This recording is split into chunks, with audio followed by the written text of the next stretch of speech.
Welcome to my YouTube channel educational area. आज हम पढ़ने जा रहे हैं क्लास 10th की बुक फर्स्ट फ्लाइट से एक पोएम जिसका नाम है द बोल पोएम। इसके पोइट हैं जॉन बैरीमैन। तो इस पोएम में क्या होता है ये सब पोएम के माध्यम से जानेंगे। एक लड़का जिसकी बॉल खो जाती है, ही इज़ वेरी अपसेट, और वह बहुत उदास है बॉल खो जाने की वजह से। A ball doesn't cost much, हालांकि उस बॉल की कीमत ज़्यादा नहीं होती है। Nor is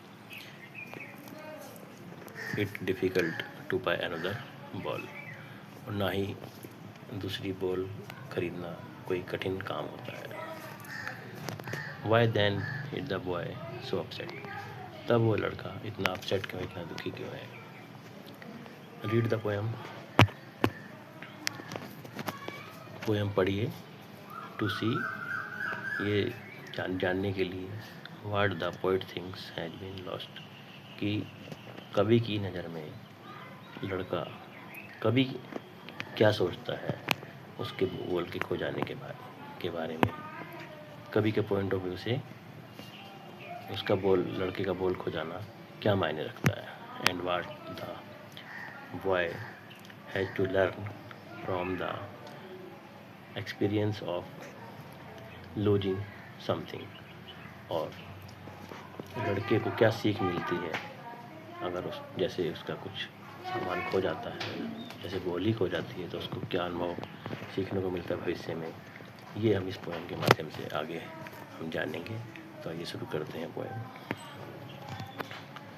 what is the boy now who has lost his ball, अब वो लड़का क्या है जिसकी बॉल खो गई है। What is he to do, अब वो क्या करेगा। कहने का मतलब ये है, पोइट कह रहा है कि जिस लड़के की बॉल खो गई है, अब वो लड़का क्या करेगा। उसके बाद पोइट कहता है, I saw it go merrily bouncing down the street and then merrily over there it is in the water. कवि कहता है कि मैंने उसको बॉल को जाते हुए देखा, जब उसकी बॉल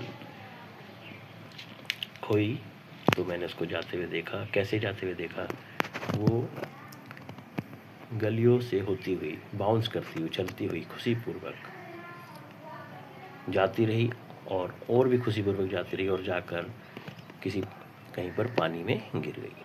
तो ये पोइट कहते हैं कि उन्होंने उस बॉल को चलते कूदते खुशीपूर्वक गलियों से होते हुए देखा, और बाउंस करते वो बॉल पानी में गिर गई। आगे पोइट कहते हैं, नो यूज टू से oh there are other balls. कवि कहते हैं, पोइट कहते हैं कि अब दूसरी बॉल देने का भी उसको कुछ फ़ायदा नहीं है।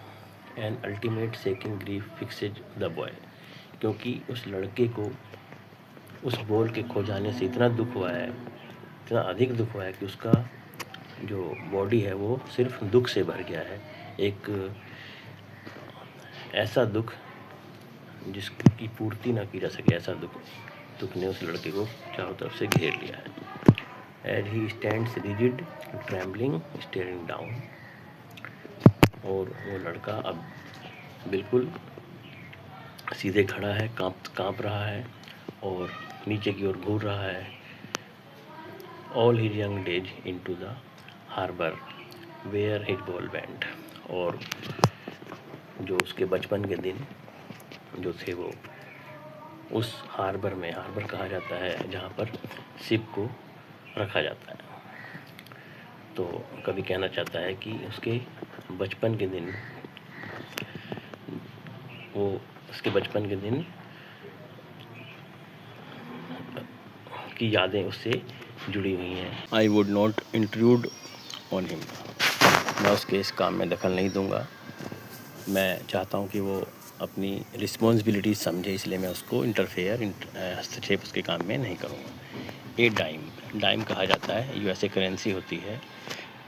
A dime another ball is worthless, चाहे उसको एक डाइम दे दिया जाए या फिर कोई दूसरी बॉल दे दी जाए, सब उसके लिए वर्थलेस है, यूजलेस है, उसका कोई मोल नहीं है, क्योंकि उसको अपनी उस पुरानी बॉल से ही जो लगाव है वो दूसरी बॉल से वो लगाव उसको नहीं मिल पाएगा। Now he senses first responsibility, अब वो अपनी पहली जिम्मेदारी को समझेगा, क्योंकि अब वो ये समझेगा कि जीवन में नुकसान भी होता है। In a world of possessions, इस पोजेशंस के संसार में, इस संपत्तियों के संसार में, people will take balls will be lost always, लोग बॉल्स लेंगे और बॉल्स हमेशा खोती भी रहेंगी।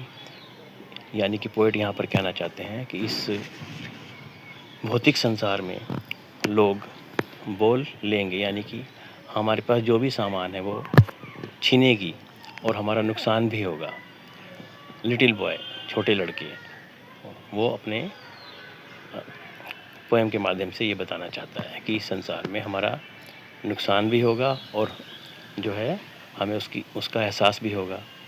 And no one buys a ball back, और कोई भी बॉल को वापस नहीं खरीद सकता है। यानी कि जो बॉल खो गई है, जो वस्तु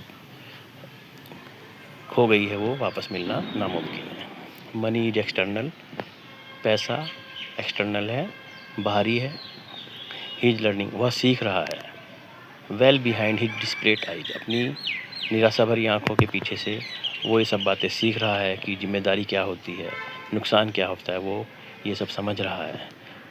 the epistemology of loss, how to stand up, और लॉस का ये नेचर होता है, जब लॉस होता है तभी समझ में आता है कि कैसे हमें स्टैंड अप होना है, कैसे हमें फिर से अपने आप को मजबूती से खड़े होना है। Knowing what every man must one day know, हर आदमी को एक दिन ये जानना पड़ता है नुकसान के बारे में कि नुकसान भी होता है। एंड मोस्ट नो मैंडेज, और काफ़ी लोगों को इसको जानने में बहुत दिन लग जाते हैं। हाउ टू स्टैंड अप, की नुकसान होने के बाद फिर से हमें मजबूती से कैसे खड़े होना है। तो कुल मिलाकर पोएट इसमें लोगों को इस पोएम के माध्यम से ये संदेश देना चाहते हैं कि नुकसान होना भी प्रकृति का ही नियम है और उससे हमें घबराना नहीं चाहिए, और हमें फिर से मजबूती से खड़े होने की प्रेरणा कवि इस पोएम के माध्यम से हमको देना चाहता है। तो जॉन बेरीमैन के द्वारा लिखी हुई ये पोएम बहुत अच्छी है। आई होप कि आपको ये पोएम पसंद आई होगी और आपको ये वीडियो बहुत अच्छा लगा होगा। अगर आपको ये वीडियो पसंद आया है तो मेरे चैनल को सब्सक्राइब, लाइक और शेयर कीजिए। मिलते हैं नेक्स्ट वीडियो में। Thank you.